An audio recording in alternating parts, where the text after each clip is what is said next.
And we're just getting started. I'm Rich Stevens with a great panel tonight as we try to end the stigma with first responders. Let me first introduce the panel to you. I'm Rich Stevens, as I said. To my left is, let me see if I get all the names right. This is Jim, who's active law enforcement. Yes. Okay. To the left of him is Rich, also active law enforcement. Further down to the left is Christine, retired law enforcement. On the end, we have Mike, retired fire department and law enforcement. And then we have Jeff, who's active fire department. And thank you for all of you being here to participate tonight. Also, we're doing this in front of a live audience, so if you guys could just clap or make some noise for a second so people understand we have a great group of people here with us tonight. And if you're watching us on Facebook Live, please share the link so we get as many people watching and or resharing as possible, because our goal is to spread this message and truly attempt to end the stigma. The stigma is all, we're here tonight to raise awareness of PTSD, and the more so of suicides involving first responders it's just taken such a dramatic turn because of some of the events that are going on in our nation today. And of course, then it leads us to mental health issues with first responders too. The biggest problem that I see that we've discussed so many times is that people don't realize when they're affected by this until it really hits you. And when it hits you at that time, that's the time when in some cases, unfortunately, it becomes too late to get the help. But the reality is there's always help available. And if you're in a position like this where you're just feeling overwhelmed, you need to call and reach out for help, because that's our goal here, is to end the stigma. So I want to get started with Jim, who's active law enforcement, right next to me here. How would you say, Jim, that the impact and the stress from current events are affecting your department as well as people that you know across the board? Well, first, thank you for letting me be here, and I think that's a great question. Current events today have a huge impact on law enforcement. Right now is body cameras. Everything we do is being recorded. Everything we do are being held to a higher standard. People have a tendency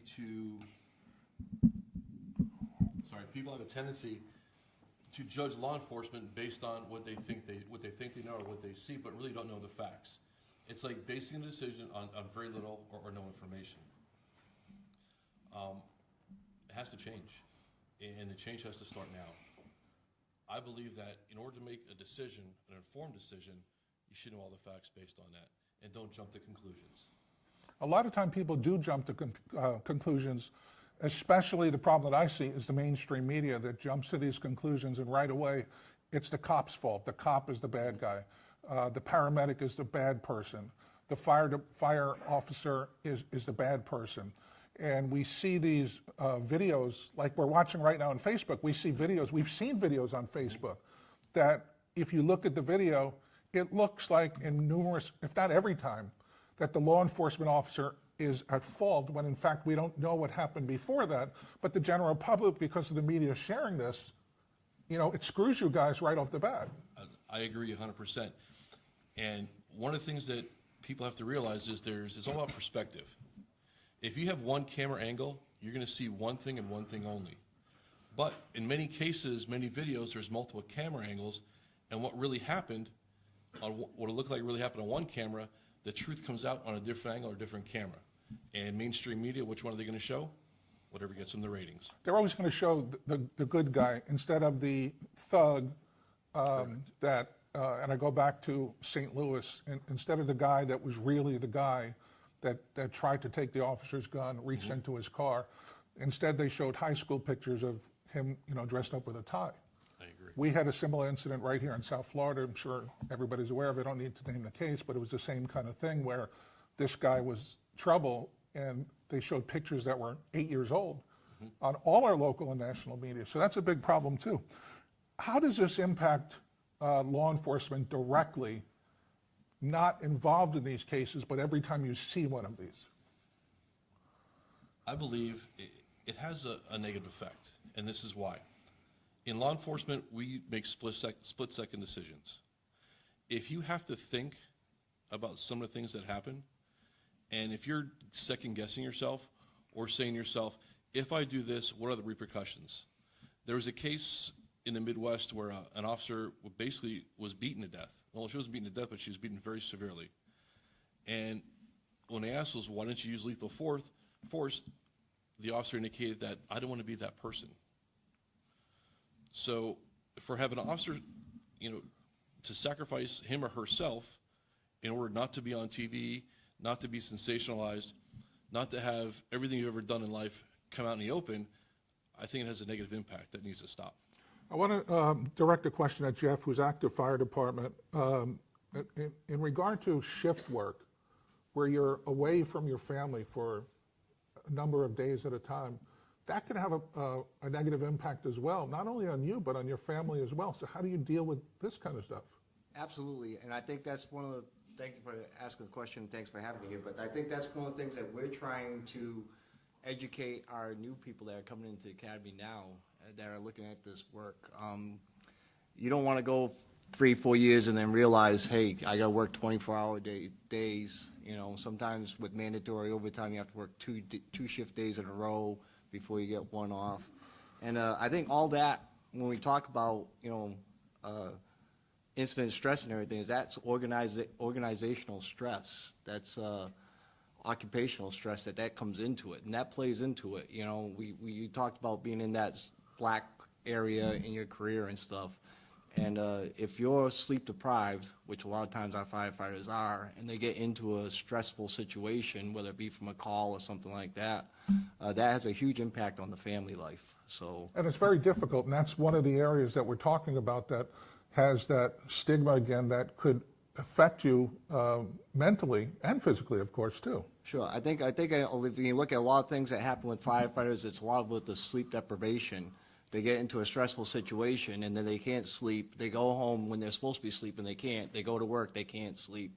And that's when it really starts to affect them on their occupational side of it. I want to say something. Obviously, I'm not in law enforcement, but of course I support law enforcement and first responders. But because of my medical issues over the last 2 years, whether you know about it or not, I suffered dearly. And they brought in a psychiatrist to me after my second time coming close to death, which I didn't understand why. And he said, well, I'm here to tell you that you're getting better, but you're going to have to be dealing with PTSD. And I said, what are you talking about? Why would I be dealing with PTSD? He said, because of the traumatic experience that you went through. And I kind of really brushed it off and didn't think anything of it. And this year on my birthday, which was the day that I had my stroke 2 years ago, it hit me. And I knew exactly what it was at the time.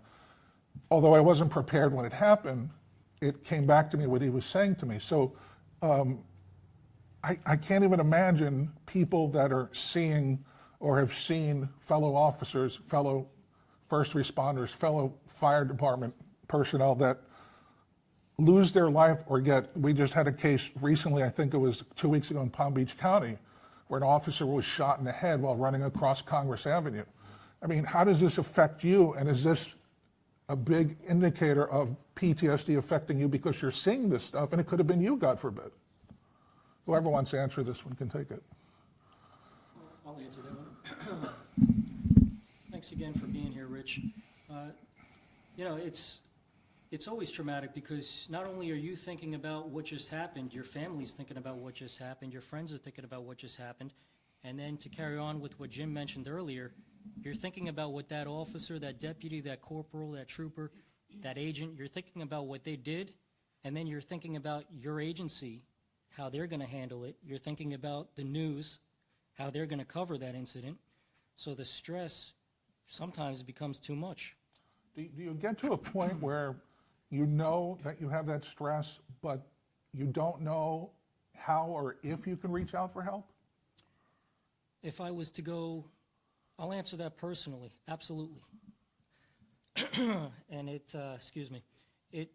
it takes getting to that point of knowing what resources you have available and knowing that there's people that want to help and organizations that want to help. I don't know if it's a training issue. I don't know if it's, if you come into this profession and people don't know what resources are available, but when I started, about 12 years ago, we handled incidents on a daily basis, and there was no critical incident stress debriefing. There was no peer support for the agency that I was at. We had a group that would come out, and the only time I saw them was when we had an officer killed in the line of duty. There's a lot of critical incidents that are traumatic that do not get that level of attention that they probably should.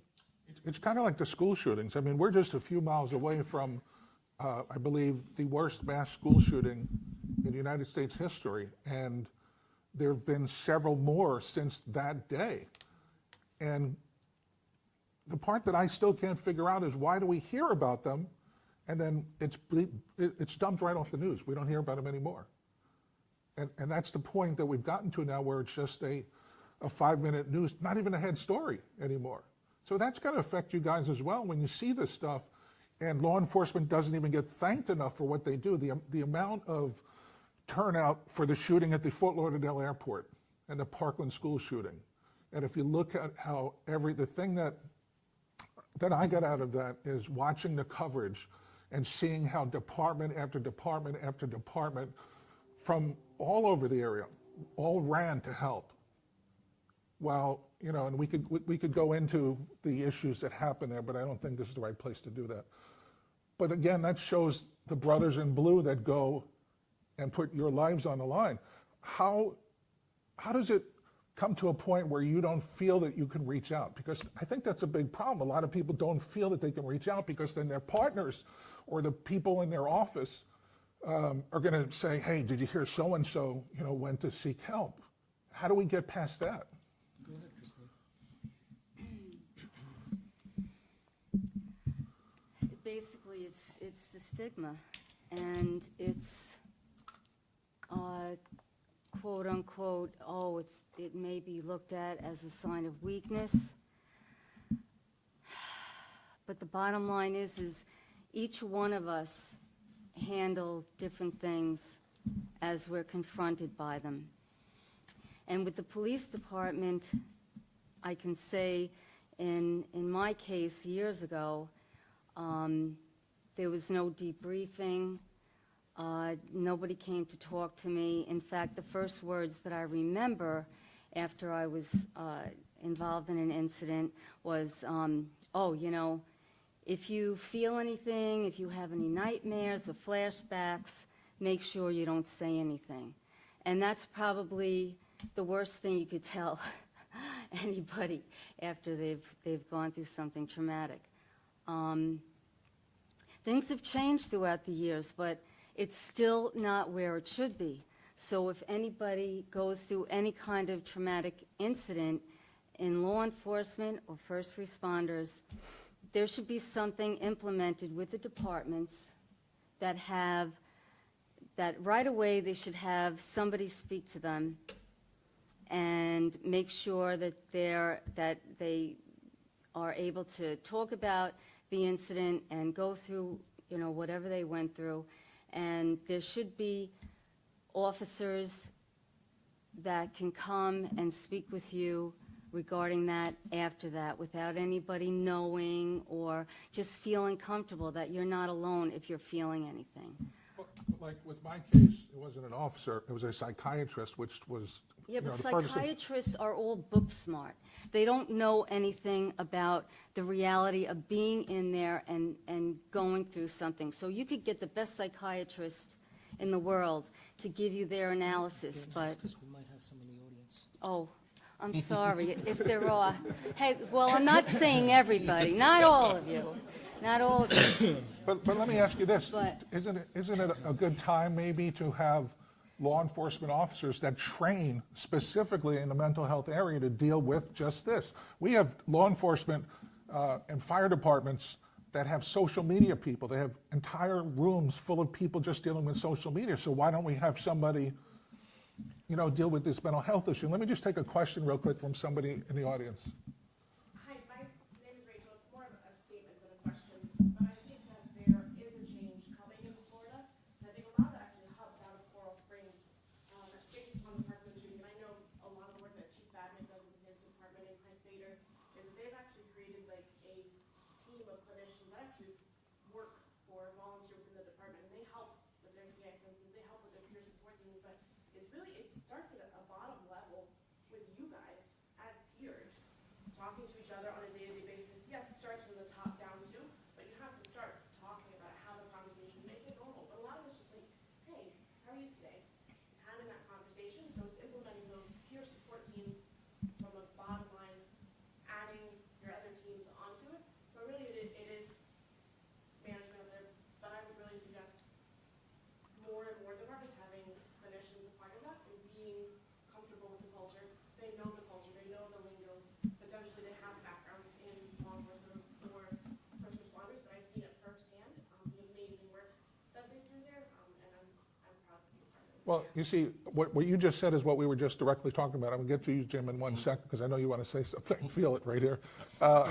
What Christine was saying is that if you're not in it, if you're not wearing the uniform with the badge, you can't really have the same feel for exactly what's going on. And the stigma, which is what we're trying to end, is to talk to a peer, as you said, but it's not always something that somebody can do because you just feel like, well, I don't want to do this because people are going to be saying stuff about me, and I don't want to be in that situation. So that becomes the problem, and that becomes the issue. But you have to have that trust within that brotherhood. I'm not a first responder, but I have family that is, I have friends are, I've put on the gear, I know the weight of it, and if I could be a friendly face, a conversation, somebody that just asks someone that cares, at the end of the day, that's gonna mean more to a first responder than somebody just sitting there and drilling them with questions about what just happened. People just wanna know that you care, and have a conversation. Sometimes they don't need to go all the way to the end and go see, they're not at the end to go see a psychologist or psychiatrist yet, but they just want a friend just to talk to. I think a lot of times they're missing that just basis bottom level within the department. But it's still stigma at the end of the day. Right, and that's why we're here today to try to discuss this. Jim is kicking me under the table, so Jim, go ahead. Well, I want to say something. too. Okay. I haven't chimed in yet. I'm a dinosaur. I started emergency services in 1972. And you want to talk about difference. It was way different back then. And I think one of the big changes, and Jeff and I were just talking about this, I didn't realize as much with the fire services, we have become isolationists. All right? Here in Florida especially, I was from the north. I did 37 years as a cop up north. We didn't have patrol cars, so you got off a shift, you may go out and have a few, or you go and have breakfast and you talk about these things. The fire service years ago, they used to have the gang bunkhouses. They don't have those anymore. So you're isolationist. You're not talking about it. All right. We used to handle it a lot with black humor, I hate to say it, and people that weren't there didn't understand it. But when you were on the job, you got it. And you were able to talk about it and got rid of some of it. And we got to get back to some of the grassroots, I think, and talk within ourselves. You really have to. Just don't go off in the corner. And you got to lend the support and let them really know that you believe in them.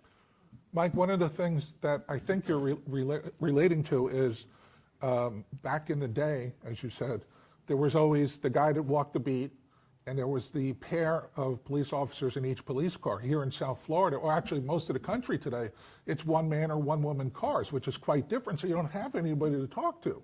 Correct. So that even adds more concern, because when you get in a car with a partner, you have somebody that you can have a conversation with because you live with this person 12 hours a day.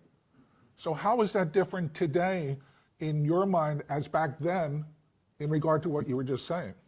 As I said, you're not able to share your inner feelings. And if you really had that partner, like you said, they knew what was going on in your mind and they could pull it out of you, even though maybe you didn't want to. Sometimes you got to pull it out of these guys. They're begging to say things, or women, or whoever. They're begging. They're crying for help internally, but they just can't do it. And it just sometimes take someone that knows them, like you said, for 12 or 8 hours a day, that knows what's going on in their mind subconsciously, and they can drag it out of them. In case you're just joining us, we're having a special panel tonight in Coral Springs called End the Stigma, First Responders. That's what we're gathered here to talk about today. And if you are just popping in right now, anything that you may have missed. The video, of course, will stay up on Facebook. We'll also put it on Fire TV so you can see it. But we encourage you, I can see that people are obviously watching right now. Usually in the case of these Facebook Lives, a lot of people will watch it at a different time. If you have any questions from Facebook Live, please post a question so we can try to address your question. I wanted to ask something, and I should have asked this before, but I didn't. So you can feel free to say yes or no here. Christine, can I single you out about your incident? I'm not going to bring up the whole incident. No, I just want. I got hurt, and, you know. Well, it's more than just got hurt. You were left for dead in New York, and it was several years ago. And the part that I don't want you to have to rehash that, but I want to ask you now. And you know what, Rich? If anybody ever wanted to know about it, I would be happy to, but at this stage of my life, every time I rehash it, it wants to bring me back, and I don't want to do that anymore. I'm surviving now. That's what I wanted to ask you, Rich, if it brings you back. Can I just ask you, Jessica commented, and it goes with the input we had from the audience before, and I think it's really relevant. Trust is the biggest topic, in my opinion. And when you have, I spoke with several therapists, some are in this room today, and one of the things that frustrated me with some who are not in this room that explained to me was when they said, I understand. If you haven't worn the uniform, if you haven't done the job, you can't tell me that you understand. With that said, it's a double-edged sword because there's education and experience that they bring to the table that is beneficial to us. So I think there's a time and a place for both. I think the peer support is important, but I think speaking with a specialist about signs, things to look out for, things you might experience is important as well. The comment that we got from Rachel was, it had to do with speaking with a peer from a different agency, from a state who doesn't know anything about them, made that person feel safer. It goes back to trust. I think that's the most critical part of any team. I could tell you where I work, we have a very small team. The supervisor in charge of the team has made it very clear that if that trust is violated, he will discipline you as much as he possibly can as far as suspension, termination, removal from the team. It's that serious. I would defer to Jim to elaborate more if need be, but I think those are the important parts where we're at, if that's all right. Listen, I agree wholeheartedly with what you just said. Trust is it. In our team, we've been doing this for about 16, 18 years now. So we've been around for quite a while. And trust is the number one issue. If you violate confidentiality, you are off the team, no questions asked. That's it. We take it that serious.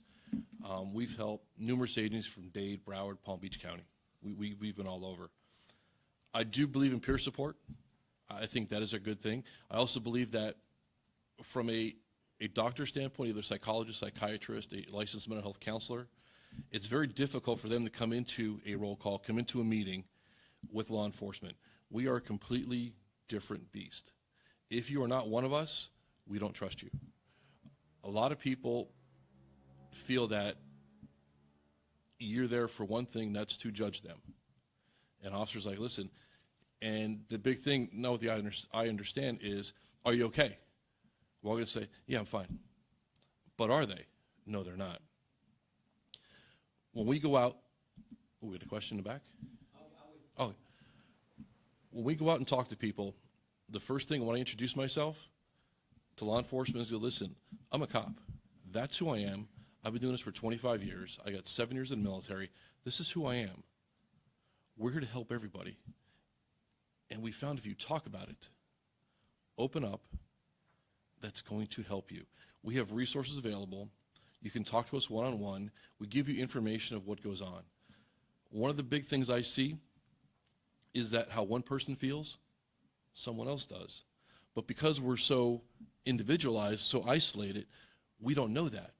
If one person says, listen, I can't sleep at night, I'm having nightmares, and that's all they know, that they're the only person doing it, when in reality, there's other people who feel the same way. And they're like, well, no, I'm not crazy. No, you're not crazy. This is normal. It's a normal reaction. So we take this very seriously. I'm glad this discussion is happening. I think more needs to do with this, and I think it needs to take a step further. One other thing I'd like to mention is, as far as the agency goes, It has to start from the top. You have to have agency buy-in. We're fortunate we do. And then you have to have dedication to members, which we do. And I know a few other agencies started up teams. We're happy to work together. We do work together. I know several people out there who do this. And together we can make a difference. Thank you, Jim. What are some of these current resources that you're talking about? Current research, we have psychologists, psychiatrists who are law enforcement officers. They're actually part-time law enforcement. EAP works very great. There's another facility in Dade County that an officer can go to if they're feeling overwhelmed. And it's not under the Florida Mental Health Act, not under a Baker Act, but you can actually go there and be treated like a human being and have people in the same profession actually talk to you and have that cooling down period, which some of us need. Same thing for doctors, for nurses. It's a separate wing put on for professionals. So that's a really good resource. Do you believe that, okay, let me take a couple of questions. In the back by the window. Mike, I just want to touch on what you touched on, because you came on in 72. I came on in 71. There's a different breed of cop. Just want you to realize this, everybody in this room. There's a different breed of cop from the 60s, the 70s, into the 80s. I would say 85 changed. We have a different class of cop. Why did that happen? I couldn't tell you. It could have been Vietnam War. I can't tell you why it changed. But after a tour, the guys would get together. I wasn't one of them, but they would drink. They would bullshit. Choir practice. Talk about exactly what's going on. But we spoke about our lives. We didn't talk about what's happening that tour, because they knew what was going on that tour. We told them what was happening at home. We knew what was happening with the kids, and they knew everything about you. Okay? And because of that, you were able to read one another. 100% correct. So And that's what I'm saying, and what Jeff was talking with me earlier was, this is what we've got, I think, got to get back to some of it. And it's very hard to do in today's society, because they've been, our cell phones, we don't intercommunicate with each other. We play with these cell phones all the time. We got to get back to the basics, we really do. what you said before, like you work 12-hour tours. Well, when I was on the job, I worked 8-hour tours. Okay? The guys in Florida went for this 12-hour tour because they got an extra day off. However, they put into their rotation. The truth is, in my opinion, the 12-hour tour is not the greatest tour. 8 hours is great. You do 8 hours, you go home, and bingo, you come back again. I see guys going home 12 o'clock at night, 2 in the morning, 6 in the morning, weaving off the road. This is not the cop that I'm looking for, to be very, very honest with you. But I haven't been a police officer in Florida. I've been out of law enforcement 33 years, most probably longer than some of you guys have been on the job. But the truth is, something changed in the 80s. We have a different class of cops. Let me We have to find out what happened, what changed. Let me go to Rich and see if you could respond to this, because you being the newer generation, if you will, compared to the old-timer generation, not trying to insult anybody, but the way it is. So what do you think changed? Not just the newer generation and not so much on what changed, but you just hit a very, very critical part that I don't think the general public realizes as much. I used to work at a different agency that was in a different state. When I came over here, I was very surprised to see that it is not uncommon to work night shift, to work a 12-hour tour, 7 p.m. to 7 a.m., 6 p.m. to 6 a.m., then have traffic court at 9 o'clock in the morning, then have criminal court at 1 p.m. in the afternoon, and then be expected to return to work at 6 p.m. You take that and you add in, for the people that are single, okay, fine. But you have people that have families, that have children, that have childcare. You add on the stress, the mental toll that takes on an individual. That's the part that I think the general public might not understand. And then, not to go away from that, but what really surprised me was with our organization, when we started talking to more and more and more people, that's why I'm glad Jeff is here, I was surprised, I was naive. I didn't realize how much we face in law enforcement, how similar it is with fire rescue, with EMS, with paramedics, with dispatchers, with hospital employees that work in the emergency room that see trauma, work a long shift, and then come back to the something has to change. What do you think, well, first of all, let me go back one step. Can I see on the panel, raise your hand if you've had to deal with PTSD at one time or another? See, that's everybody. So something has to change, and something has to change very quickly. And I'll take a question in the, right here. Either one is fine. My name's Jenny Estrada, and just in the spirit of self-disclosure, I'm a licensed psychotherapist, and I treat first responders and those with PTSD. It's my specialty. So one of the things that I've noticed is that, number one, the requirements of being a first responder, especially for police officers, are almost the antithesis of what would be needed to open up, socially, to make yourself vulnerable, to say I need help, that is not part of the job description. It's actually the opposite. So it's really hard when I see police officers especially come in, it's really hard for them to first come in and ask for help. But I've had a few that have actually appreciated that I wasn't part of their world, I wasn't part of the department, because they felt non-judged and safe outside of that world, that they could get some advice that their peers just couldn't give them. They weren't equipped. They were good listeners, perhaps. Maybe they had, a person or two that could talk, but they weren't equipped to help them. Okay, so you have nightmares, but now what do I do? So you're having flashbacks, but what do I do about that? And so I have found that in some cases they actually appreciate that we're kind of on the outside, and that protects their privacy from others knowing that they have these mental health issues, because then they're seen as weak, incapable of doing their job. And you have to remember too that sometimes the mental health professionals within the agencies are also the ones that evaluate those same police officers and others for their capacity to do their job. And so I've had officers say, I flat out lied to the psychologist, but I'm telling you the truth because it won't come back on me to tell you the truth. But I lied, and I said what I needed to say to retain my job. So isn't that a good example of the stigma being right there? Definitely. Are there signs that you can look for that somebody can spot somebody that's going through this difficult period of time? Well, I think number one, you want to look for withdrawal from social interactions, from family, friends, peers, activities that they used to do. They used to go bowling and do X, Y, and Z. They don't do that anymore. Certainly a foreshortened future, where they're not talking about future events, where they're not talking about 3 months from now, a year from now, 6 months, 6 years from now. That means they're starting to think about maybe not being around that long.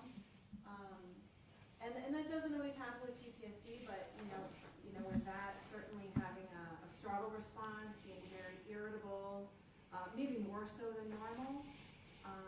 But it's really individualized as well. So just kind of looking for your peers to be a little bit off, a little bit different, and certainly always asking, hey, do you need anything? What are you going through? You want to talk about it. They may not, but at least asking, is an awesome way to start that conversation. Thank you. Jeff, when you see some of these signs among fellow firemen, do you say something, or does somebody else say something, or how does that work? So, like Mike was saying, we used to have this, and everybody thinks that the fire station hasn't changed since 1920, but it has, okay? We used to have this big bunk room. Everybody slept in there. Everybody snored together. Everybody clowned around in there. And the departments over the ages have said, hey, that really wasn't good for the individuals to sleep at night, and common colds were passed around. And so we all got individual bunk rooms. And that's probably one of the downfalls of the brotherhood in the fire service, is because now we have cell phones and we have bunk rooms. And in the bunk rooms, everybody has their own TV. So you want to watch the Bruins game tonight? Well, no, I want to watch, a Hallmark Channel movie or whatever. So at night, instead of sitting around the table like we used to and play checkers or cards or whatever they used to back in the day, they scatter in their rooms.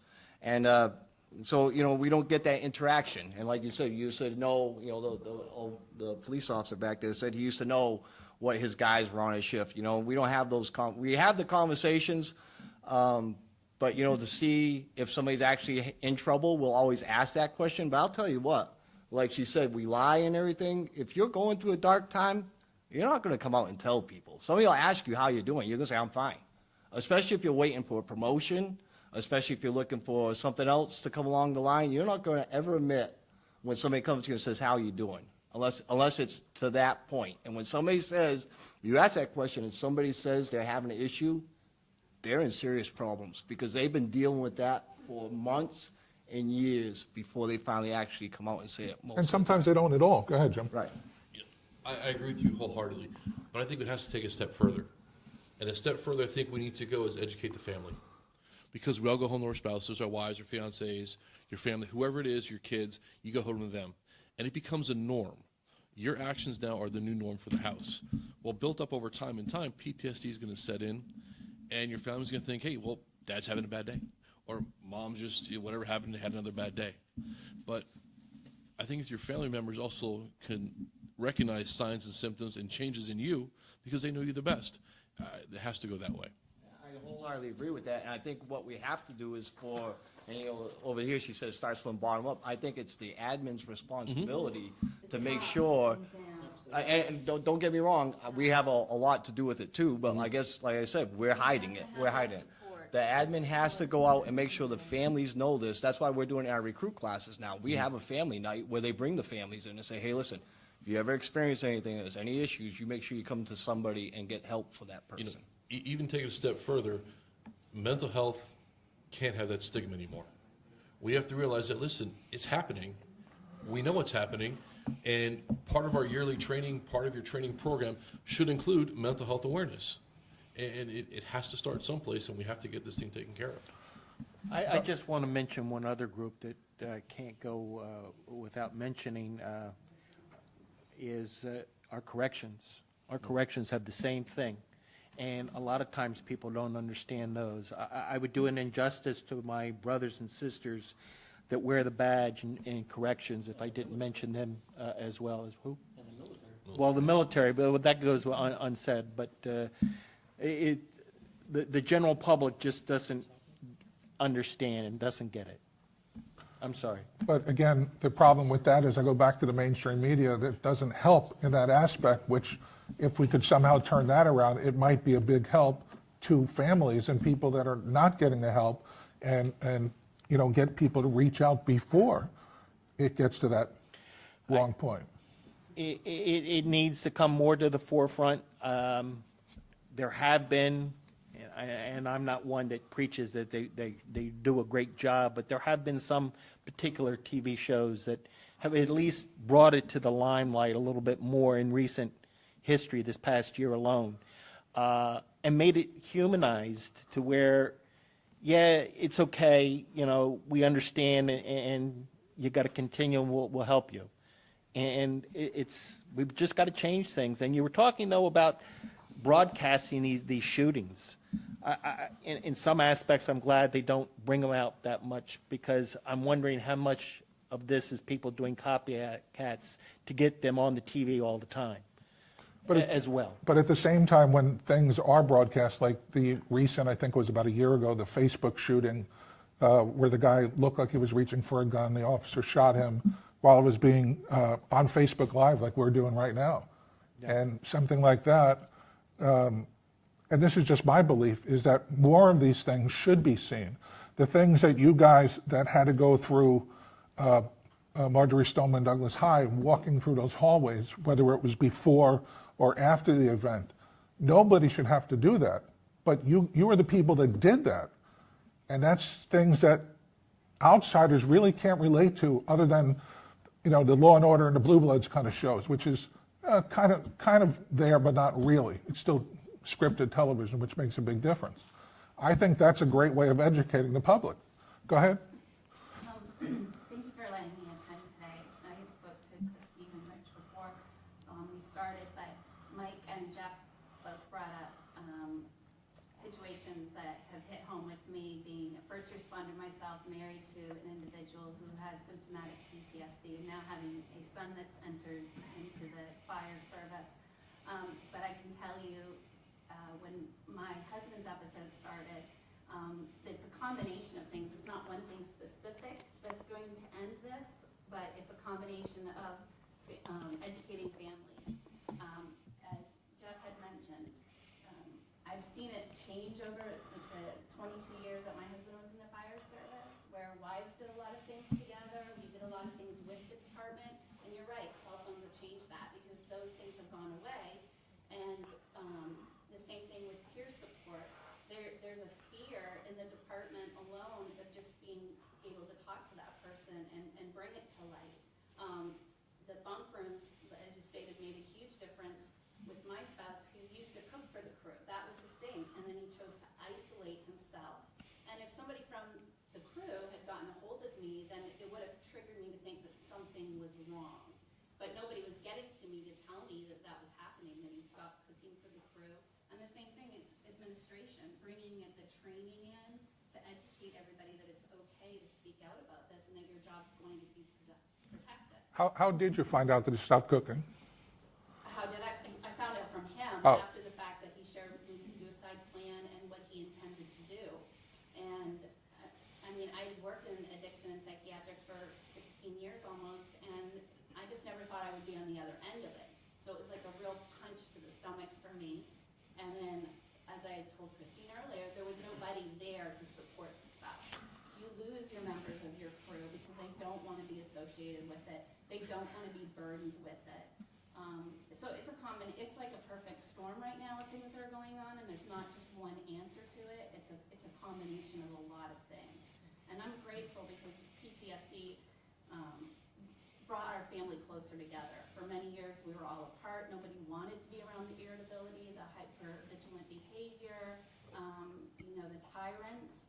And so once it was diagnosed and we figured out a proper course of treatment, which, let me tell you, when somebody's going through something like this and workman's comp tells you to wait 6 weeks to get into it, I mean, there's your time right there that they can do something, and so as a spouse, I had to be an advocate for my husband, and I had to go over workman's comp and just try to, take it in my own hands and find the help immediately. I mean, because who can sit on anybody for 6 weeks? Right, that's why we need more people like you that are willing to stand up and buck the system. The legalities in the Yeah. system too is a problem, and and when I was told I had to wait 6 weeks, like I can't do. I don't have that. 6 weeks. Yeah. I need them somewhere now. So there's a lot of different things, and I don't believe you're going to stop it with one certain thing. It's a lot of different angles we got to look at. Rich, we've heard administration come up time and time again. I just want to say, from our organization's perspective, I'm not going to name any department, but we got contacted from a department in the Midwest, out of state, from 3 separate officers in the past 6 months, where all they wanted to do was talk to somebody and vent a little bit. I think the administration, and I'm speaking generally here for fear of being fired, I'm not talking about one specific agency. I think the administration needs to hear that if you're a member of command staff, there's a chance that you are the problem, that you are causing the stress, that in certain cases, and we've heard it from multiple officers now, I don't know if fire rescue is the same, I can't speak for fire rescue, but from law enforcement, there's a great deal of stress that comes from administration that are disconnected, that forget what it's like and forget where they came from. So yes, we do need the support like we've heard in the audience and from the panel. I think we need to bridge the gap with administration. Why do you think it hasn't gotten to a point already where the top ranks don't realize that they need to do this? I think it's priorities. I can share a little bit of that with Go you ahead. because I saw the decline 10 years ago in the department. So I spoke publicly and openly to the county commissioners, who are ultimately the boss of the fire chief. And so when I did speak out about it, because I saw an increase in substance abuse, I saw marriages failing, I saw families falling apart, I saw overdoses of fellow crew members. So I spoke out about it, and my husband was suspended for 3 days. So how supportive is an administration when they're suspending someone? Yeah, that's terrible. I'll give you another example real quick, just to bring a little bit of levity to the situation. There was an incident that was brought to our attention where there was an officer that had worked Thanksgiving, had worked Christmas Eve and Christmas Day, and then January comes, and one of the members of command staff stops by one of their roll calls, makes a joke about, hey, how's everybody doing? How was your holiday? Well, that member of command staff had a wonderful holiday because they were off. They didn't work. That officer was away from their family working those days. That's part of the disconnect. I mean, that's one tiny, tiny example. But it happens, and we hear about some of these things, and other times we don't hear about some of these things. And again, that's why it's important that we discuss what we're discussing today to try to end the stigma, because it's literally, and I'm sure everybody on this panel, it comes not only from head on, but it comes all 360 coming around. Have a question again? I just wanted to say something to the walking wounded, because in fire, EMS, dispatch, police, or other positions, you have so many that are still the walking wounded, waiting for these things to take place that can assist them. In the meantime, you don't have to be shot, you don't have to be stabbed to feel like something's bothering you. Yes, those are terrible events, but you don't have to exclude yourself because that kind of event did not take place to you, to talk to somebody in the meantime that you trust, that if you have a situation, you've heard as a dispatch, you had a situation as a paramedic, you arrived and you couldn't save the person, a fire that you couldn't save the people, a police officer that ended up getting injured. Seek somebody out right now in the meantime, as these things try to work themselves out, because you're definitely not alone. It doesn't mean that anybody's minimizing what you're going through, but at least find somebody in the meantime you trust to have a conversation with, to try and help you, because what you're going through is important. And that's the message I want to get out to the walking wounded. What you're feeling does matter.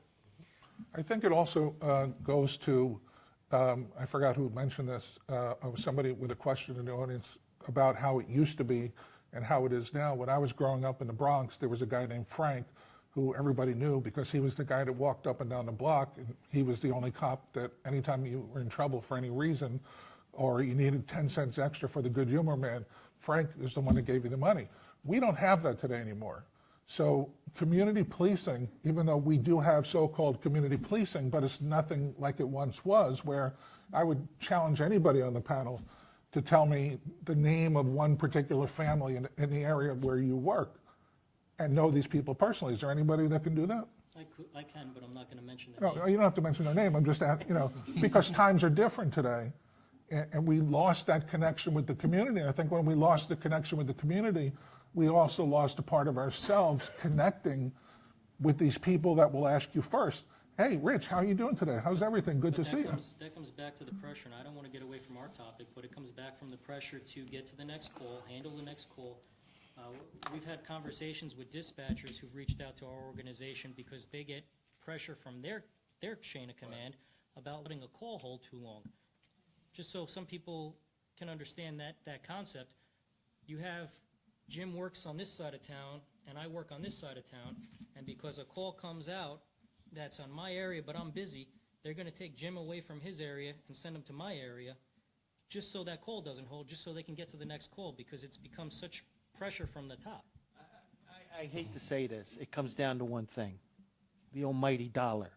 They don't want to put the dollars out there to get the ratios of work people out there. They don't want to pay to get the professional services. They want to hide it. Perfect example. We were fortunate enough to get a PTSD bill passed in 2017. They tried this year to get it for the corrections. Well, the politicians cried that it was going to be $80 million bill, so the corrections are excluded.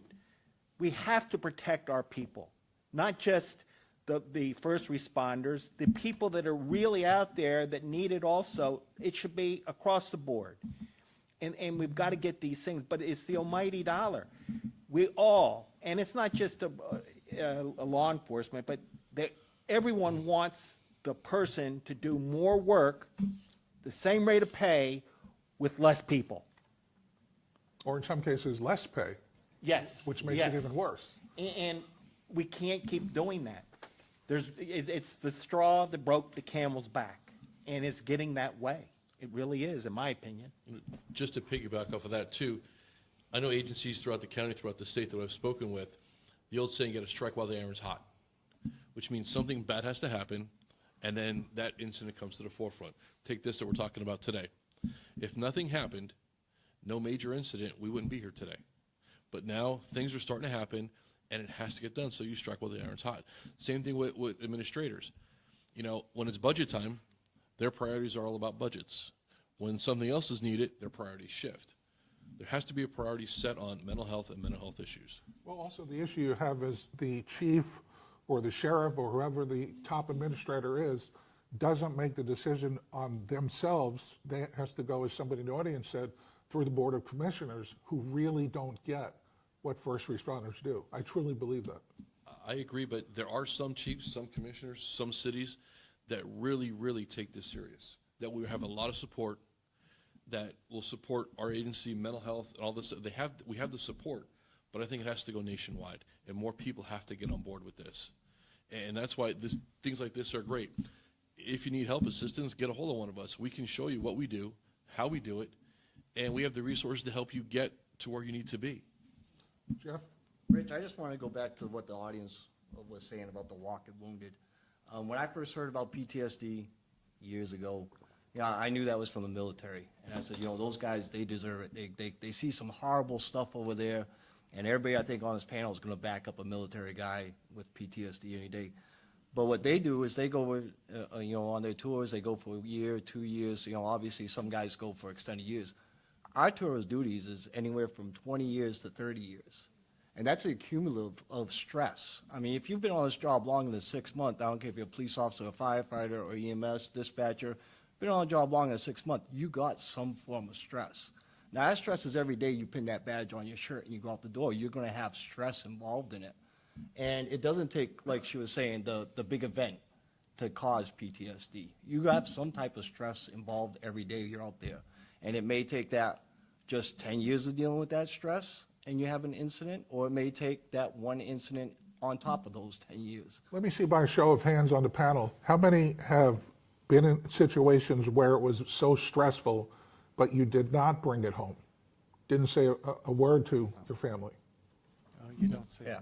See, that's another issue that we're talking Rich, about. I found that I get more stressed out when I talk. I'll give you an example. Not to put my mother on the spot, but my mother, wanted to know certain particulars about an incident or wanted to talk about her problems going on, and when I'm dealing with something that's this serious over here, and then I look at her situation down here, it's added stress. It goes back to that whole thing about not understanding. So I think a lot of us, and this I know we can relate to different professions, we shut down. We don't want to talk.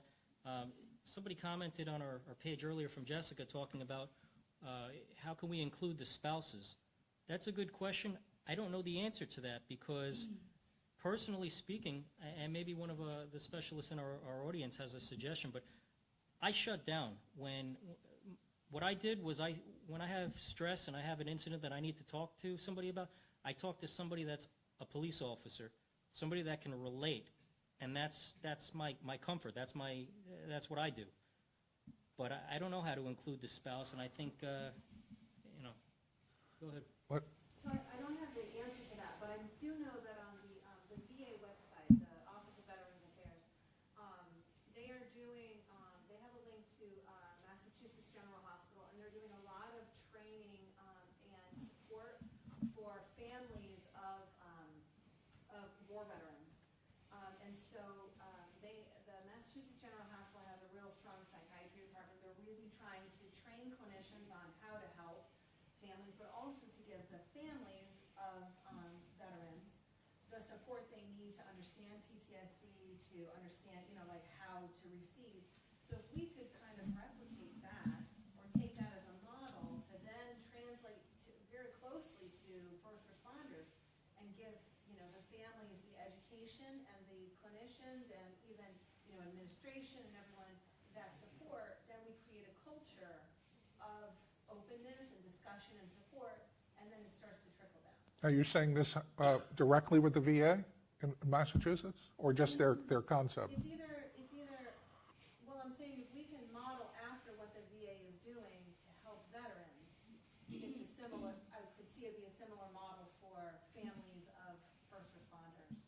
Okay. law enforcement and dispatch. I have a friend up in Georgia, Jonathan Edwards, who is retired from the police department, and he does an amazing program.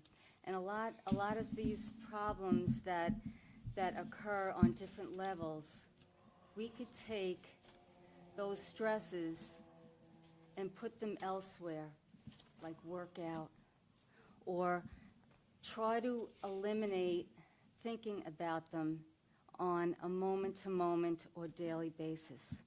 And he takes guys and girls that he may think have issues, and he makes them work out. And he's been doing incredible things with them. So if you can find something to divert your thoughts from thinking about the nightmare that you keep having, or the flashbacks, or the depression, the anxiety, if you could slowly start to put yourself into another, like, vortex of positive thinking, of something that takes your mind off and away from that, it will slowly begin to not be a priority.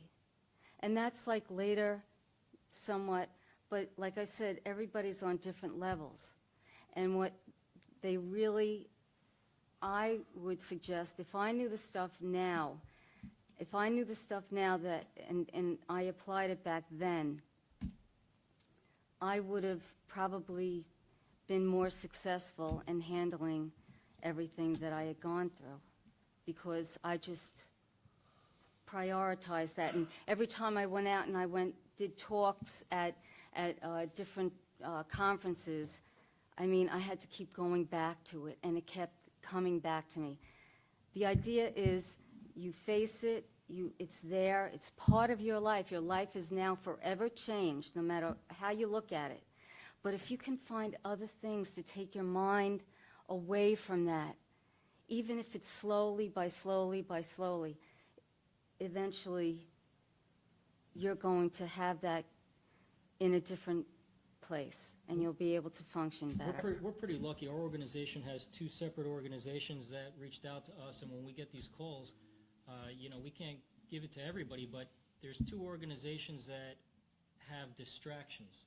One organization will take somebody that's going through a tough time in a tough spot, and they have a vacation house that's in an isolated area, and they open up their house, and that's one option. There's another gentleman that goes on trips, fishing trips, hunting trips, things like that. So it almost parallels what Christine is saying about a distraction.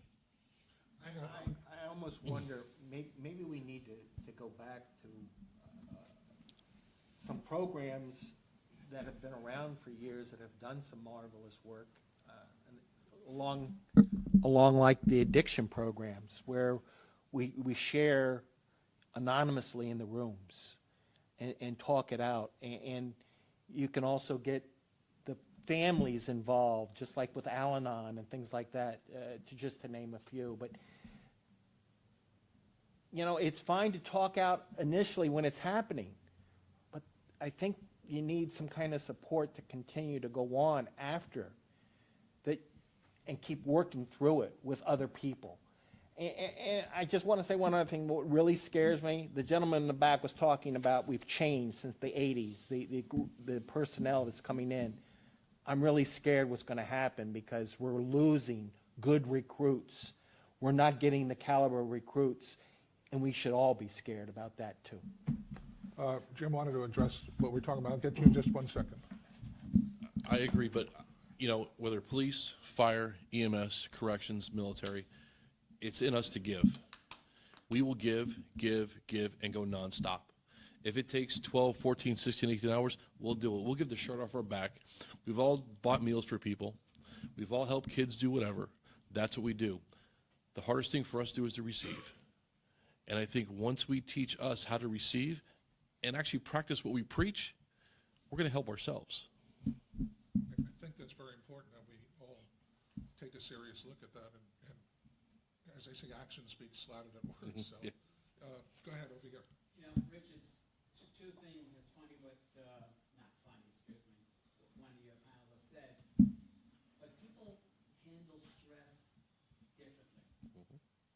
every situation is not the same, even though we know it's a shooting. If you understand what I'm telling you guys, everybody handles it different. One of my incidents, I had quite a few in my career, and I don't even know why the job did this for me, because I never even told anybody. I had a situation where a guy pulled a sort-of shotgun on me and 3 other guys, and I didn't see it because it was in his coat. And he pulled the trigger, and thank God everything worked out okay. And when the whole thing was over, the job said to me, "Why don't you take a week off and go to Florida?" And I said, "What? Go to Florida? I never been on a plane." And you're still here. And you know what? I went on a plane, I went to Florida. They were really nice, they paid me for the week.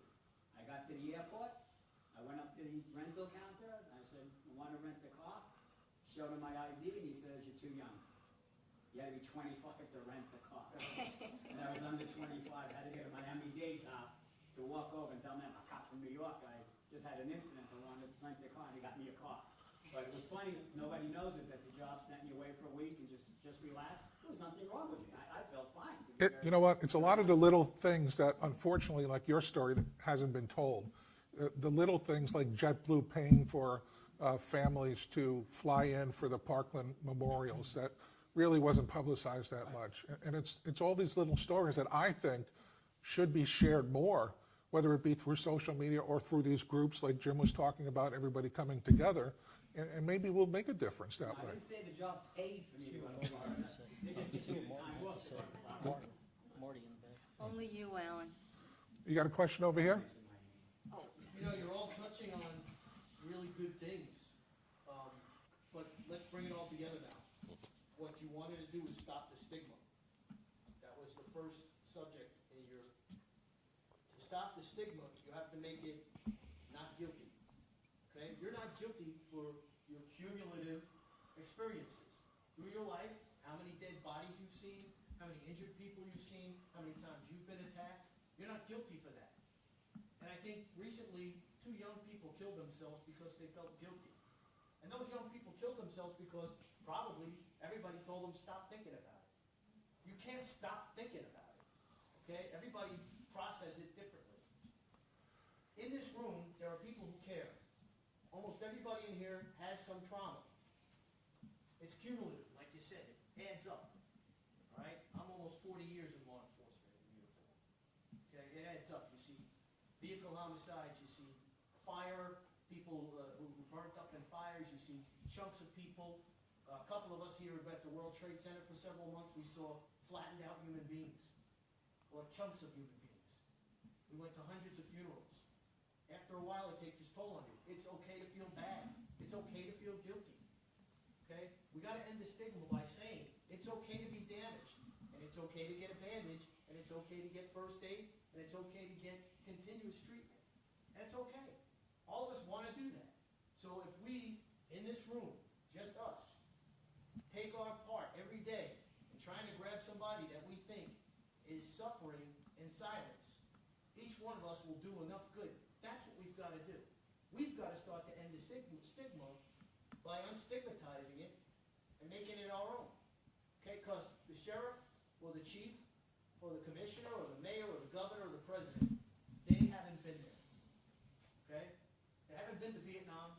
They haven't been to the World Trade Center. They haven't been to Marjorie Stoneman Douglas High School. They haven't. Okay? And you're living with it, and the video is in your mind. It's not going to go away. We have to end the stigma by saying it's okay to feel bad. It's okay to feel guilty. It's okay to feel horrified.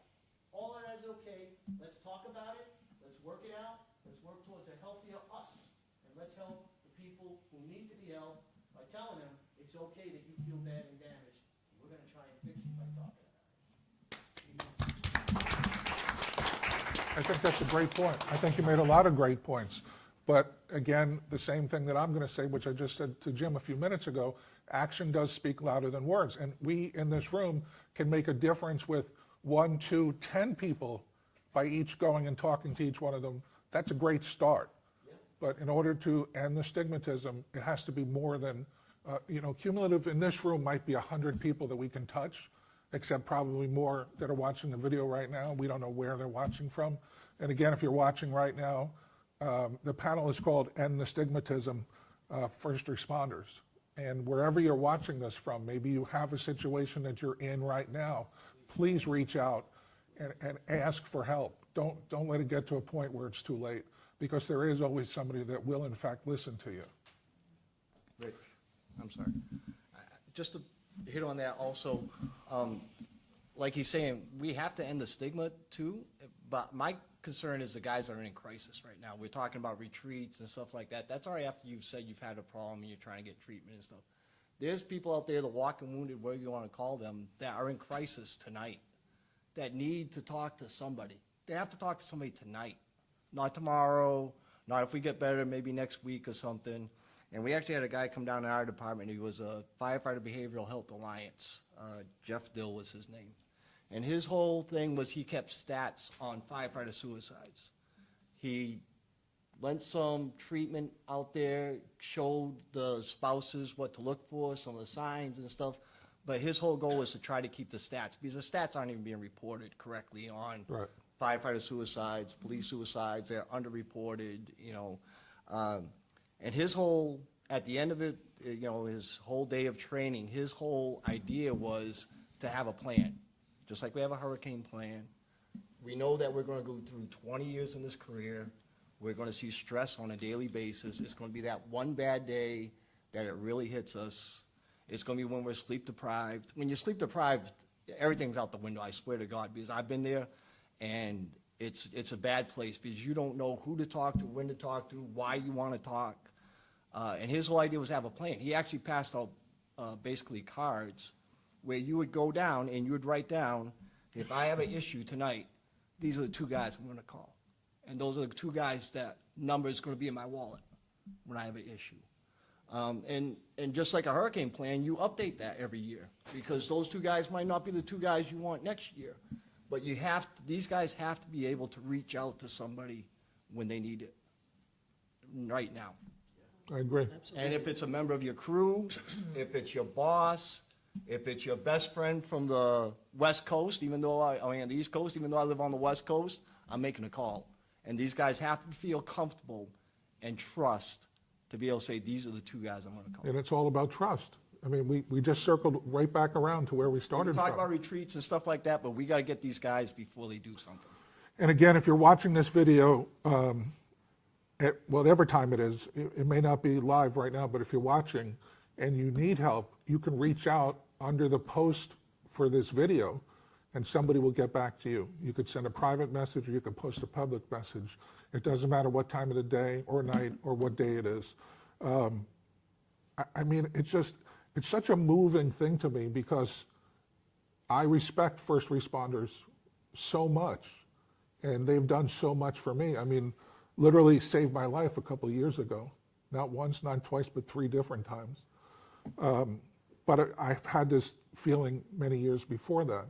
But again, what people don't realize, the general public does not realize, is what you men and women go through on a daily basis. And if you were going to do some research, and I think I read this recently, that most people choose not to come forward and talk about it, which is the biggest problem we have. Last week when we were putting the panel together, we asked if there were any questions that people wanted us to ask, and we wrote down a few of them. So I want to go through a few of these if we can. And they're all anonymous. We're not going to say your name, so don't worry about that. Just sharing, I've been deployed before with the military. What I saw and dealt with was not as hard as coming home and seeing what I miss with my family and kids. Who wants to touch on this one? It's really not a question, it's a statement. David, David, do you want to maybe answer that question for us? I think you're well equipped to. As far as the military, I can offer that perspective. It's so critical to have, like you gentlemen have talked about, that band of brothers. We have to have some. You know what, David, can you come up here? Just jump on the last Either seat. that, Come we'll bring on him, for the mic. we'll bring you a mic. We appreciate it. Yeah, from a military perspective, I could tell you that it is so critical to have that band of brothers. You know, this is what law enforcement is facing is very similar to the Vietnam culture, when, you know, the vets were coming home and the backlash from, you know, from the country, and then, you know, just the whole disdain of the media. you guys are facing, unsurmountable, in my opinion, insurmountable, really odds. So what we need to do is kind of insulate ourselves. So that's what we teach. I was in the Marine Corps. We train a lot with the special operators, and what we do is we insulate ourselves. We build organizations within that do the outreach, and includes the wives as well. That is very, very important to really include your spouses, because they need to know what is going on a daily basis. Another thing is, yes, utilize technology. We've talked about how technology has separated the human factor. Now let's create some chat rooms, WhatsApp groups, where you guys can have access to one another. It could be totally anonymous. It could be something that is voluntary, but we need to really embrace that. Have that outreach, 24/7 access. One of the things that we're very excited about is we're studying how Israel is dealing with the PTSD problem. Israel is at the forefront, as you know, in terms of terrorism and having to, a highly, vigilant military. So one of the things is they have a very homogeneous society where everyone embraces the whole concept of honor and servitude and having that esprit de corps. It's so essential. If we can, I don't know how, somehow get the media to buy into that we're on the same team here, okay? That's really, the men and women in blue, we're on the same team, okay? Let's not try to ostracize one another. Let's embrace each other. We want what's best for you guys, okay?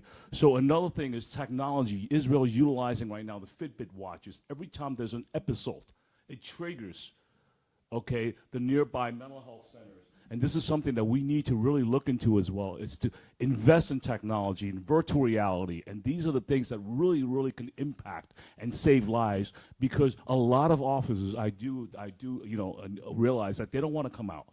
But utilizing technology can be a vital component, in my opinion, to really at least curb those really symptomatic episodes. Thank you, David. There's even artificial intelligence applications that help in this area as well, which are continuously being developed and improved, where it could make a difference. Simple devices like Right, the yeah. watch, with the way it triggers the heart rate. Absolutely. And alerts nearby centers. Yeah. We even have a buddy system that is so effective. It makes a big difference. I have a question, just touching base back on, opening up to our family members. I work in the ER and I've been on the trauma team, and when I want to include or open up to my family about tragic events that I've seen on the job, their response is, well, that's what you signed up for, this kind of stuff shouldn't bother you. What should my or our response be? The response makes me want to isolate myself even more. Who wants to take that one? An answer to that. Comes back to education, and that's the problem that I'll speak very candid and personally about. I've found that those I speak with that are not in the same profession as me just don't understand. And when I'm going through a mental health crisis or I'm very stressed and I want to talk, I don't want to sit here and have to educate exactly what took place, why it took place, why I did what I did, why I responded the way I did. I'd rather just speak with, if I picked up the phone and called Jim or called Mike or called Christine, fellow law enforcement that know what I did, I don't have to go through the education process. I can just talk. And that's where we come into the problem with family, where it's an education thing, in my opinion. I'll go with Rich on that. I personally went through EAP one time back in my career, and while I was talking to the clinician on the phone, I said something about my battalion chief, and she said, well, what's a battalion chief? When you're in a crisis, you don't want to sit there and explain what a ER tech does, or the ER doctor does, or explain the rank structure of a department. I mean, you're getting more aggravated than anything. So, I can't believe that, your family would say that's what you signed up for. Yeah, you signed up for that, but you didn't. This was a few weeks ago. I had a Right. very tragic event happen Sure. in the ER. I had delivered a baby, and it had took its last breath in my hands. And we didn't even know that that the person was even pregnant. She didn't realize she was pregnant. I actually opened up for the first time, and I said, look, I really need to take a couple minutes to myself to just walk out. They said, okay, give yourself 30 minutes. I called my closest family members, and that's what they said. Well, this is what you signed up for. I mean, what do you expect? I mean, and I didn't even, it just made me more frustrated and more upset. I know some people have said that we need to open up to our families and include our families, but if that's the kind of response I'm gonna get, I'm not gonna open up. I think Rich, right on with Rich is saying, when I'm having an issue, I've tried to guard my family from it, not because they won't understand or they won't be sympathetic, but I'm gonna get more of an understanding from somebody I work with. You know what I mean? They've been in that situation, or a similar situation, maybe not that exact situation. And another problem is like working in the ER, we have such a high turnover with patients that it's like, all right, are you good, you're good, all right, we're all good here.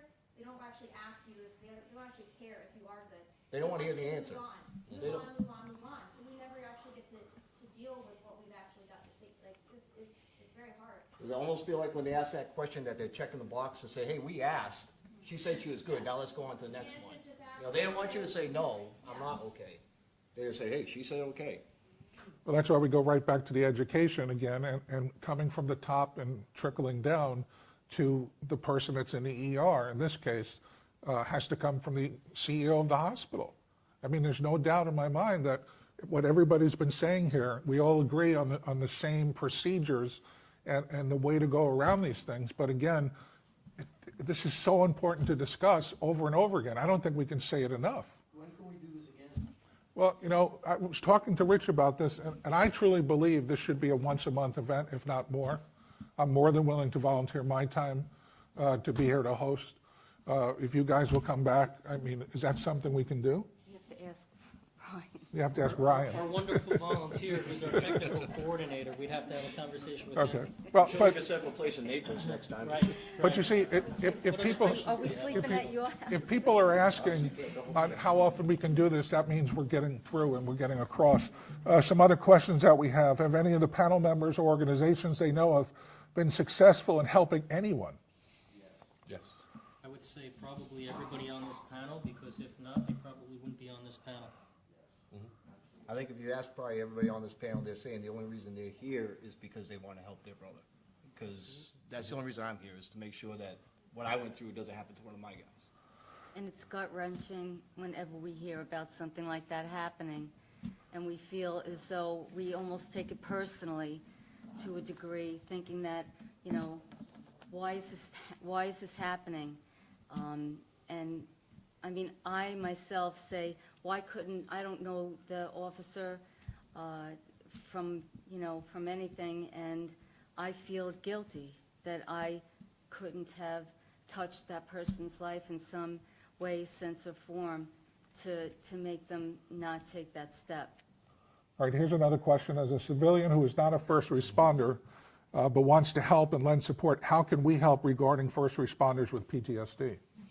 Volunteer. Recognizing some of the problems, I think, when they recognize the problems and maybe bring it to someone's attention to give them help, because they may open up more. But as the one lady said in the back, she recognized it from her husband, not cooking in the firehouse. That wasn't normal. So recognizing some of these changes in their personalities is one thing. Jim, you were getting ready to chime in there also. I didn't mean to I apologize. I think if you're volunteer, get involved with us, get to know us. Believe it, we are human beings. We all do the same thing. We just have a different job. But when you get to know us, you get to understand us, then you can actually see what we go through. And I think that's the best help of all. You actually be with us and work around us.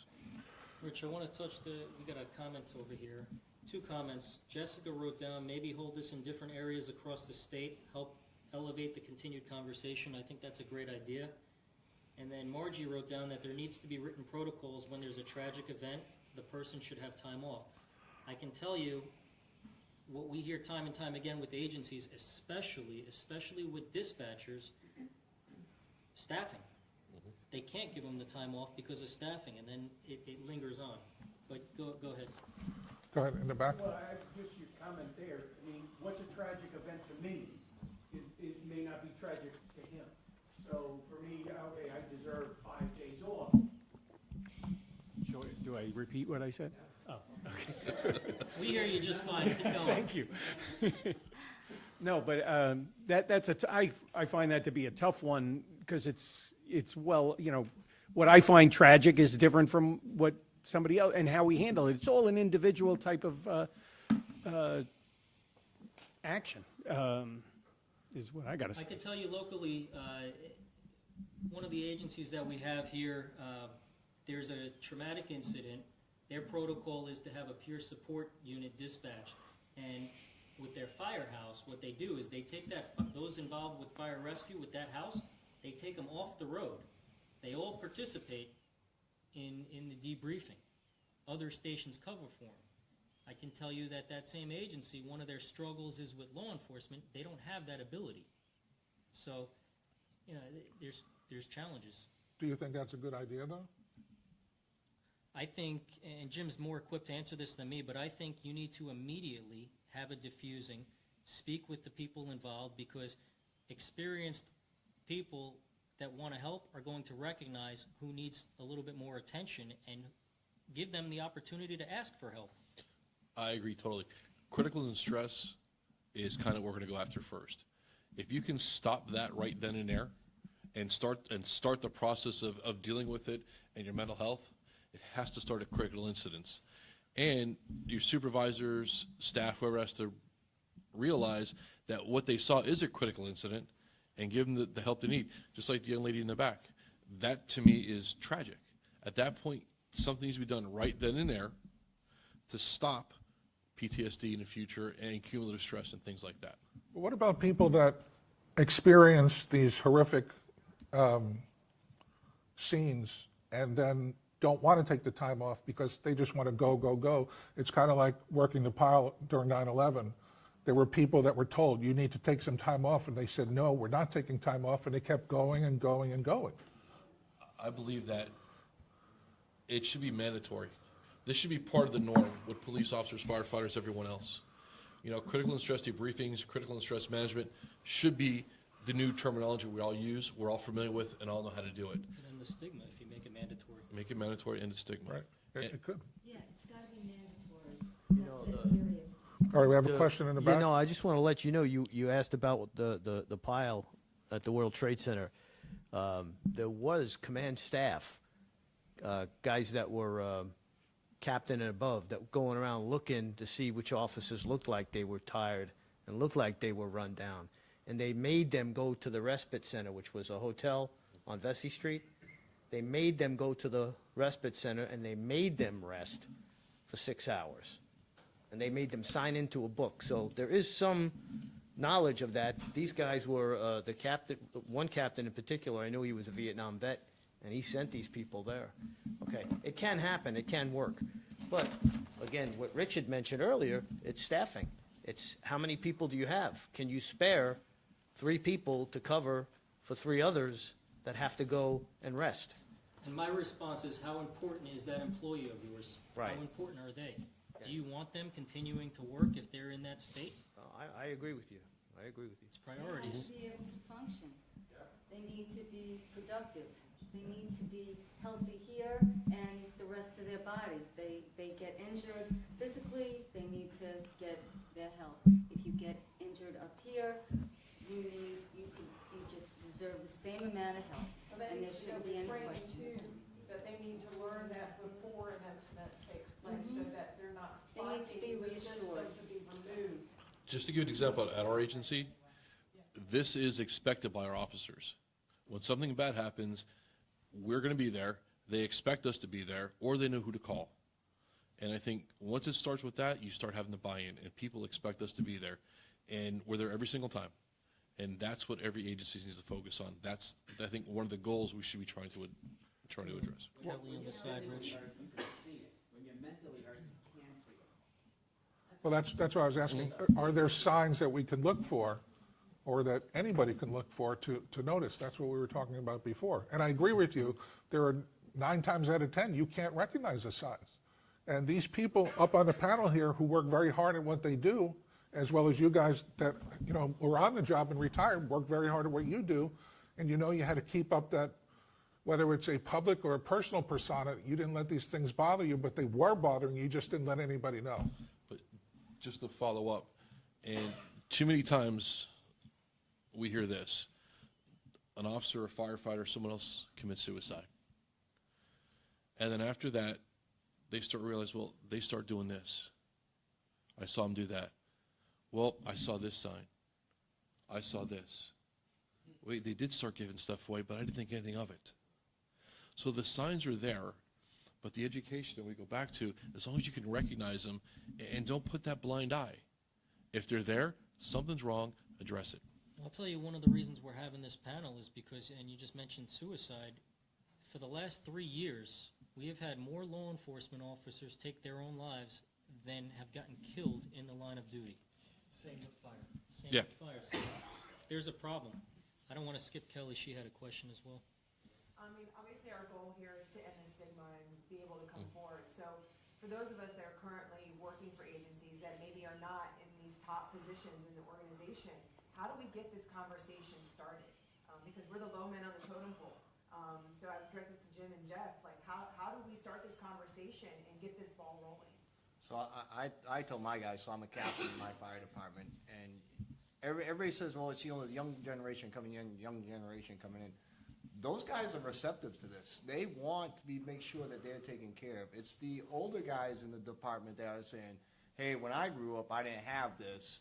You know, I made it 20 years of my career, and I have open conversation with them. And I would tell them every time I talk to somebody, I say, I'm here to tell you what I've been through, to make sure you guys don't go through. And if you are going through it, to make sure you come out and reach out and talk to somebody, because you have to talk to somebody about it. And you 10 people could go on the same call, like somebody said in the audience earlier. Everybody's gonna have a different effect from that. What doesn't bother me anymore might bother somebody. Might not, you know, everybody says, oh, the new guy. It might not even bother the new guy, but it might bother the guy that we did a cardiac arrest on a baby, and that looks almost like his grandson, or his grandson was the same age or something like that. So you don't know how it's gonna affect, and we actually just go back now and after a call and just make sure everybody's okay, you know? And of course, you'll say the little signs you can see and stuff, but I mean, just asking somebody. And then if they kind of go off by themselves, you know, you kind of ask them again, are you sure you're okay with that? I'm on the honor guard team where I work in my fire department. And we're constantly doing funerals and stuff. And that used to be, that was our norm. And then finally somebody said from the CI-70, hey, check in with your guys. Every time you get done with the funeral, ask, are you okay? Did that bother me? What doesn't bother me may have bothered one of them, guarding the casket or something, so. I'm going to mirror exactly what Jeff said and add this. We have an established team. Agencies have established teams. You know, being in law enforcement, one of the things that I do is I hate reinventing the wheel. We already have what works. Get a hold of us. We'll give you what we have. If you want us to meet with your command staff, whoever you want to do, we'll be more happy to do that. I'm sure our command will be more happy to let us do that. But we already have the work done in place, the policies in place. We can just give them to you and just mirror our stuff. In the back? I was just gonna say, you're saying, how do we go about, talk about it? Bring it up when you're at work tomorrow, just say, hey, you know what I did last night? And this is what we were talking about. You know, I think it's a grassroots thing in that thing, is that you're willing to talk about the subject matter. I also was 9/11 and then, and I'm active now, and saw, I experienced the stress of Douglas, where I was like, oh my God, the next day was like, this is 9/11 stress. I could see it in the people I was working with. And I've talked to guys that responded over there. And I told the sergeant, I said to him, I said, you guys gotta go to, therapy. I said, you've gotta go. He goes, yeah, I see a person or whatever. I was like, all right.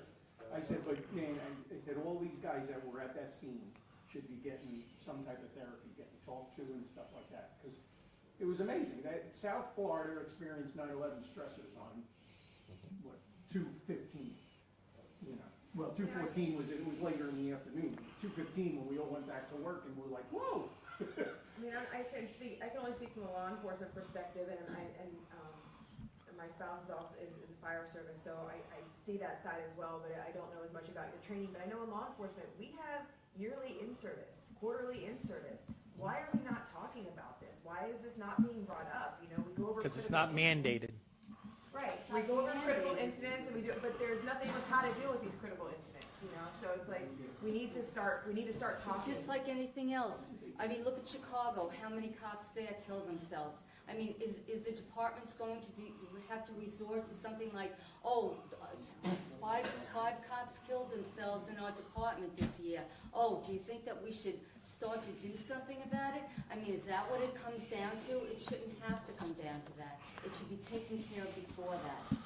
But when you're asking what you could do about it, I mean, like we've all said here, simply talking about it. Even if you're a firefighter or a police officer, just going in and saying, hey, you know, I went to this thing and talk about it. It's removing, it's not taboo anymore to talk about it. It's not, you know, bringing up suicide isn't bad. You know, talking about stress isn't bad. The more you talk about it, the more you make it normal in your firehouse or your police station. So if something does come up, they feel comfortable to be able to talk about it. And that could start right at the ground troops. You don't have to wait for everybody else.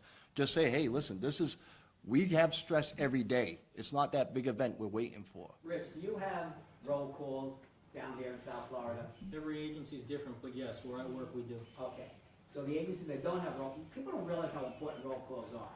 You know, you stand there, the supervisor stands there, even though you're standing at attention, he's playing around and looking at you and checking your gun and all that other stuff. They sit at desks here. They sit at desk, okay, we had to stand, I'm sorry. This isn't NYPD. And the guy came behind you and pulled your gun, you know? It's a little kind of But the truth is, roll calls are so important for people to be able to look you in the face and see, wait a minute. I can tell you that, You know? I can tell you that the roll calls I attend vary drastically by the person hosting it. Some supervisors take them more serious than other supervisors, and that's gonna be universal across the board. Going back to what Jeff said, though, I wanna say, absolutely, for those watching, reach out, because what amazed me with our organization, our go-to right now is Christine and myself when somebody reaches out to us and they call us, and our phone number's on 24/7. I put it in the comments over here. It's 702-527-1290. We might not answer every time right away on the phone, but we'll text right away and we'll call back as soon as we possibly can. What we continue and continue and continue to find is that the symptoms are the same. This person responded to this incident, they've got increased anger, they're having nightmares, they're not sleeping well, all the symptoms are the same.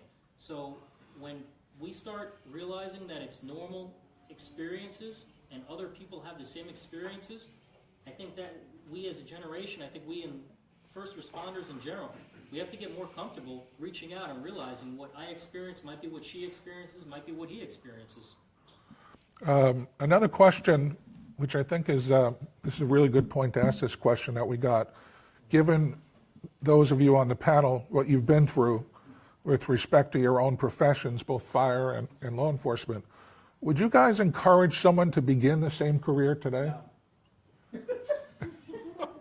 Let's go down the road. I said on the panel. Rich, go down the line. Okay, Jim? Absolutely. I think it's a great profession. I think we've taken leaps and bounds where we're going to be, where we were, and I think it's going to get better in the future. I love my job. I love my career. I've had a great career. So yes, I would recommend it. No regrets at all? There's always going to be regrets, no matter what you do.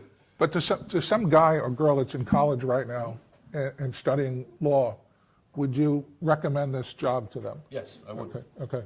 Rich? I don't know. A couple of years ago, it was a definitive yes. I say that law enforcement is a calling. It's not something you just fill out an application, you decide this is what I want to go to school for.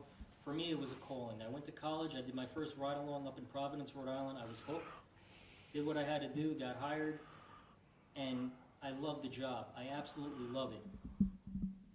The emotional toll that it takes on somebody, I wonder if today's generation, if they know what they sign up for.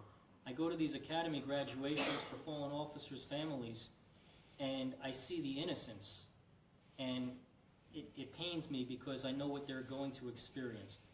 So I don't know if I would answer yes or no, and then the follow-up would be, it depends on the agency. You have to do a ride-along, you have to talk to the officers that work there, because one agency is not the same from the other, and you need support, especially now more than ever. When we have more officers taking their own lives than we do, when we have officers worried about internal politics more than external things with suspects, that's a problem. So I think it depends on the agency. I don't know how to answer that yes or If no. I asked you this question 5 years ago, would you have the same answer? Absolutely not. It would have been a definitive yes. Okay, all right. Christine? I definitely agree with what Rich is saying. I think that people that have it embedded in them that they want to go out there and be a police officer, that they should be able to know the ramifications involved, and they should be able to know that there are certain departments that will educate you and stand behind you and have these different critical incident divisions that will help should that happen. I think it's somewhere that you really have to, it's a personal thing. I think that what Jim's department's doing, I think that that's an awesome thing. And if cops have it in their heart that they want to do that, they should absolutely do it, but they should be able to pick and choose where they want to serve. All right, let's go to Mike. I bleed blue. I love the job, but I've seen it change so much in the past recent years that I would be hesitant to say. And I think partially, you brought up one perfect example, was what happened in St. Louis. My God, the guy did nothing wrong, and he's out of law enforcement. He was put up on a cross. And if you have, again, like Rich says, if you have a good administration that backs you, but unfortunately administrations change too, very quickly at times. If you have an administration that supports their people and is not afraid to bring it out right away that you're wrong, the guy did his job, get the facts straight, get out of my face. Or, oh, well, I'll pander you, I'll give you this, and it's wishy-washy. So I love the job. I don't know if I would do it again. What if you had a kid that wanted to get into law enforcement? That was your child. For me, it was the best choice I made. It really was. It gave me a good career. I really firmly believe I probably would, but I don't know if I would say the same thing. Unfortunately, it's got to be in you. It really does. It's a calling, and if anyone thinks it's not, it isn't. Like a fireman, I wore both hats. You got to be a little bit nuts to go running where everyone else is running away from. But I loved both jobs, and they were very rewarding and very satisfying. So if I had a child, I'd probably say, you've got to do what you're right. It's for you, and it has to be your calling, not me pushing you that way. Makes sense. Thank you, Mike. Jeff? I would say definitely yes. I would never be a police officer. I don't know how you guys do it. They love us most of the time. I'm just saying, you know. There's so many times I'm in a supermarket or something, you know, shopping for our groceries, and the people will come up and say, thank you, thank you. And I honestly tell them, we love doing it. We love doing it. But as a station captain, you know, we have a lot of people that stop by our station and curious. Should I be a firefighter? You know, what do you think about the career and stuff? And I always will tell them, I think it's the best career ever if you ever want to help somebody. But I'll always caution them with that. People ask us all the time, is it tough to do the job? Is it tough? You know, you wear that air pack, you go up ladders. Physically, it's demanding, but it's more emotionally demanding than anything that I've ever done. You know, we're paid good money to deal with stuff that the average American does not want to see, does not want to do, and does not want to see. And that's what they're paying me to do. You know, to be there at the worst part of their time. Somebody's crisis is going on, and that's what we're there for. I'm an old man. I still could climb a ladder. I could still throw air pack, but it's the emotional toll that it'll take on you after a while. So going into that, they have to know that going into it. All right, Jeff, thank you. Mike, if I get you to bring that mic back out to the audience again, because we have law enforcement with us. You don't have to say your name or your department, obviously, but I'd like to hear your opinions. The same question we asked the panel, would you recommend this career to somebody that is new in the market to want to go into law enforcement? Well, I'll actually touch on the child aspect of what you talked about. I have small children, my oldest being 10, and he has the eye for law enforcement. we'll be driving down the street, Dad, there's an expired tag. Dad, there's an expired tag. What's that guy doing walking between the two cars? I really thought he was going to catch someone breaking into a car one day. I'm a fourth generation police officer, and nowadays it hurts. I've been through some really traumatic situations in my career, and I don't want him to go through the same stuff I did, but I know there's not going to be any stopping him. My dad couldn't stop me, and I'm just going to have to support him. So it's just whatever, like someone, I believe you said it, Mike, that, you know, you have to make the best decision for you, and I'm just going to have to support him for it. My other kids, they don't want anything to do with it, but there's the one, and I can totally see him But doing that it. says a lot right there, that you have one that, you know, is sensing it right now and the others couldn't Yeah. care less. Yeah. Ask me that question. I'll be honest with you. I'm not going to tiptoe around. Let me tell you guys, you can be whoever you want to, okay? If my kid went into law enforcement, I hope and pray he went like to the feds or something. My son is not going to become a uniformed police officer anywhere. Let's get it straight. When I came on the job, it wasn't the same it is today. You guys want to bull dinkle and say this, that, and the other thing? Times have changed. Get it straight. Get it understanding. Because if you think your kid's going out there in a radio car solo, he's going to make a decision, the odds are that decision's going to be the wrong decision if it's the right decision. Let me tell you. So my answer, no. I would not want my kid to be a cop in uniform anywhere in the country. If other guys feel it, I understand with generations and tradition, I'm with you 100%. Times are changing, my friends. Change with the times. So if Believe you had me. an opportunity to come back, would you come back? At 66? Yeah. You mean like in the old man? And I've seen you run down the block. If you could come back, would you? No, I was running away, not towards. Listen, you have to understand something. And he understands where I'm coming from. When you came on the job in the 60s and the 70s and even a part of the 80s, you were a different guy. You experienced different things growing up. I grew up in the East New York section of Brooklyn. I didn't live in Long Island at the time like my other academy partners were. We lived a different life. Times have changed. I don't know how to emphasize it and explain it to everybody. We are not bringing the same caliber as cop that when I came on the job. Definitely not the same caliber. All right, we're talking to people in the audience now who are obviously not on camera, and that's for a good reason, so you don't have to identify yourself. Go ahead, in the back. Well, I somewhat disagree with him. I agree that it's a calling. It was a calling for me, and I think it's a calling for if one of my children decides to become a police officer, I would back them. And I see some of the young kids today, and you know what? They come from today. They're not from the 60s and the 70s. So they are policing what is now. And I always got a kick out of when I first came on the job back in the 80s. There was a guy who said, if I was to come on this job today, I wouldn't come on this job today. And it was always because of the rookies. Well, you know what?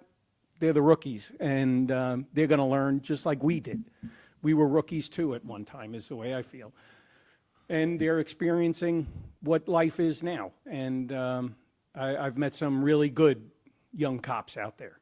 And because in their heart, they're there trying to help people out. And I think that's the best thing you can be doing. And that's what I love about policing, are the people that we work with. I used to say in my high school career class when I used to go there for a thing, and I would tell the kids, I go, if you want to help people, I said, and that's what 99% of the people that become cops are they came on the job to help people. That's in your heart. That's good. You can't beat it. So you're working with some great people. So that's what I have to say. All right, thank you. Anybody else in the audience? You have one right over here. Yeah, I'm glad for several of the people that I met and the help I was able to give a lot of people in the career of law enforcement. But no, I wouldn't do it again. I would have stayed a paramedic firefighter. I I wouldn't have known a lot of folks, though. And for those experiences, I'm forever grateful. And I worry because actually my daughter is a police officer now. And having attended so many officer funerals and knowing so many fallen families, it worries me. But I do trust her, and I'm honored that she wants to do the job. But I'll give you an example. When I was a paramedic, I was also a police officer.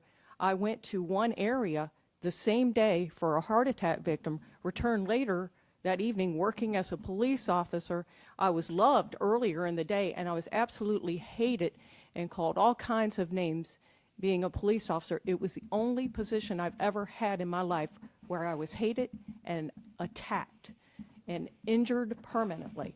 So I thank everybody who decides to do this job these days. It is an honorable position to help people, but God love you. I would never do it again.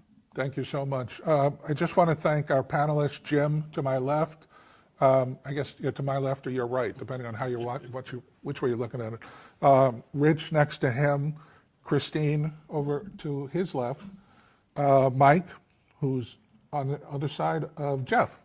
And thank you also to Ryan for making this possible to have this video that I think everybody, when you get home tonight, should take this video and share it on your timeline.